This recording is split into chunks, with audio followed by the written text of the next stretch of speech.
I will be explaining the movie, The Trip.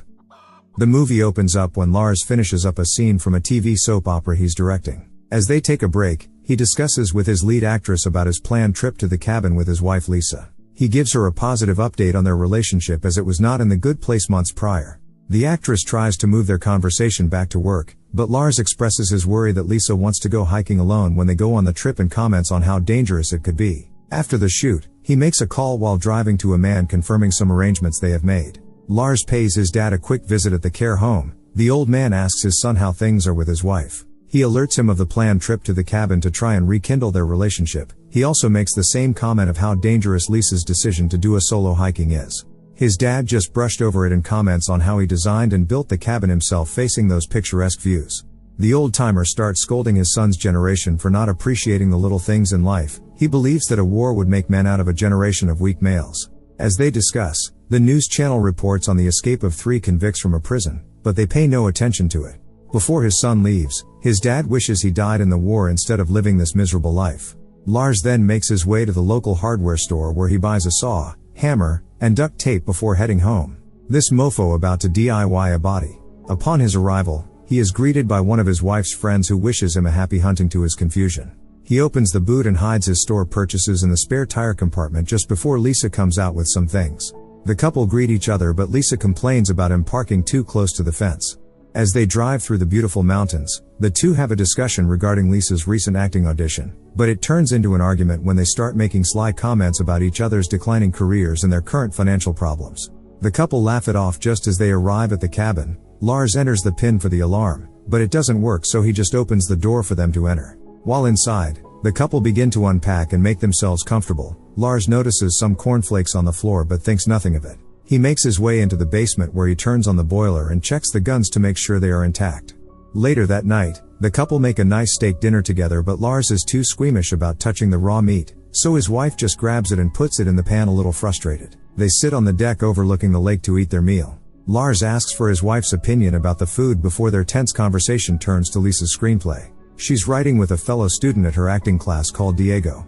From the husband's line of questioning, he seems to suspect that something is happening between the two, but his wife just answers, pretending to be oblivious. They later play a game of Scrabble, but they can't help but get into a little fight about that too. Lisa leaves prematurely when her husband wouldn't give her the points for a word in a different language. The following morning, she lies in the hammock watching her husband as he goes rock picking in the distance, but by the time he returns back she is nowhere to be found. He thinks nothing of it and takes his bag full of rocks to the boat before returning to his basement with his recently bought tools. He lays them out on the workbench but takes the hammer upstairs with him and places it on the kitchen table. Lars takes 2 shots of alcohol to sedate himself in preparation for what he's about to do. As he psychs himself up, his wife calls him to help her with something. He slowly walks in with the hammer behind his back.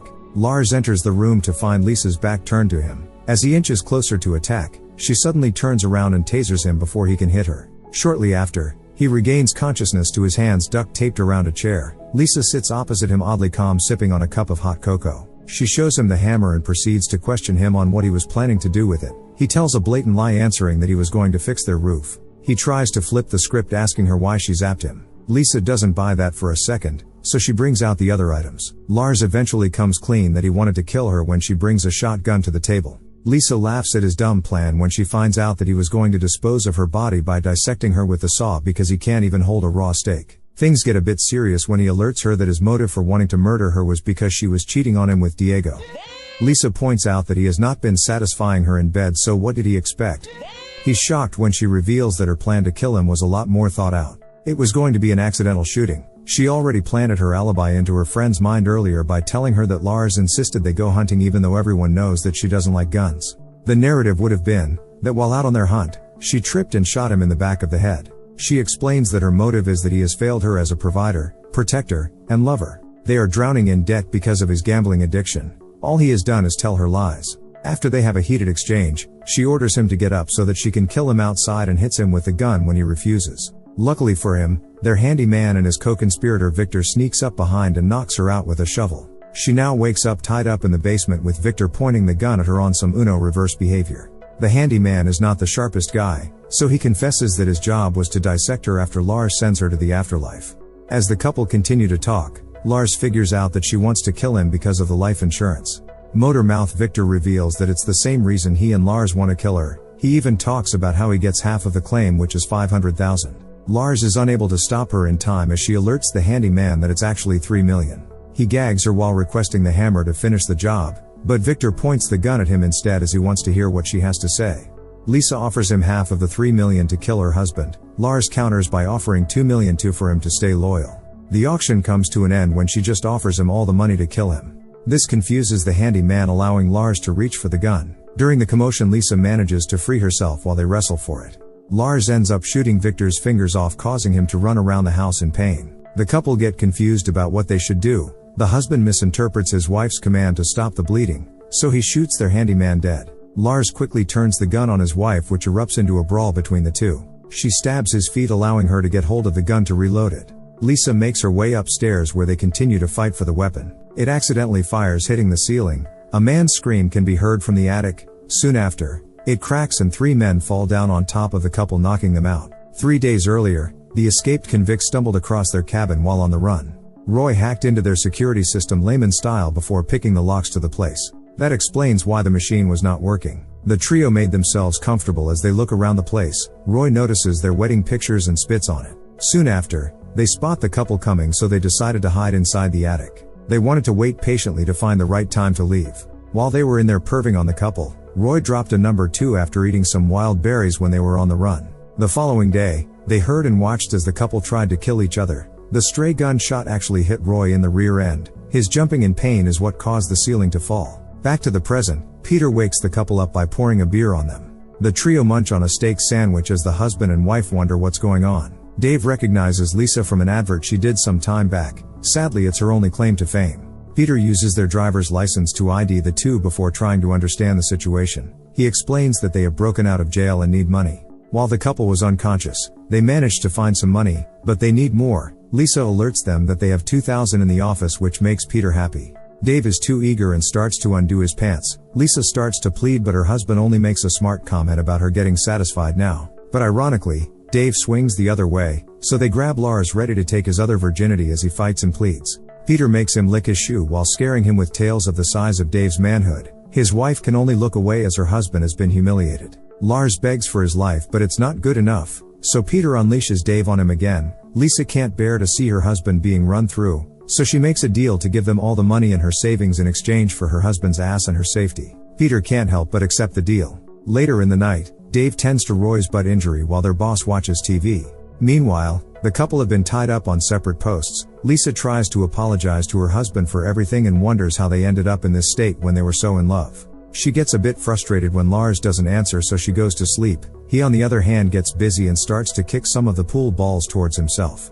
When he gets enough, he calls for help, so Roy gets ordered to go check. Lars pretends to need the toilet. He's released to do his business. While in there, Roy tries to get Lisa to show some skin so they can have a tug of war, but she kindly refuses. Lars comes out with the pool balls in his socks and knocks the brute out. He leaves his wife tied, who uses Roy's knife to cut herself loose. The couple sneak back up without getting noticed, but Peter suspects something is wrong when he stops getting a response from his golden boy. The remaining two arm up and head down to find him knocked out with their prisoners on the run. Kinda ironic, wouldn't you say? They leave the cabin to go search in the woods for them. Lisa was unable to find any car keys, so she goes back inside to find the boat keys instead.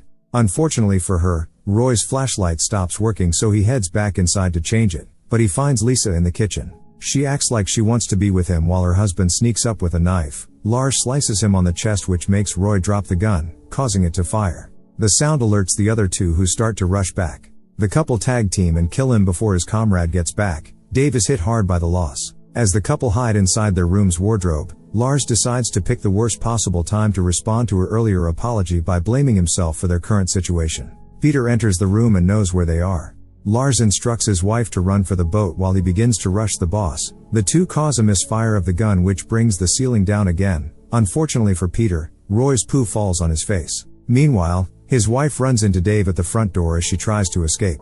Lars has managed to give the slip to the criminal boss and then attempts to help his wife up. Peter uses them to break his fall when he jumps from upstairs. While he punches Lars, his wife impales him with a rake. At this point, Dave has woken up and holds Lisa at knife point. The boss drags Lars to the lawn mower where he tries to kill him using it, but luckily for him, his dad appears out of nowhere and knocks him down.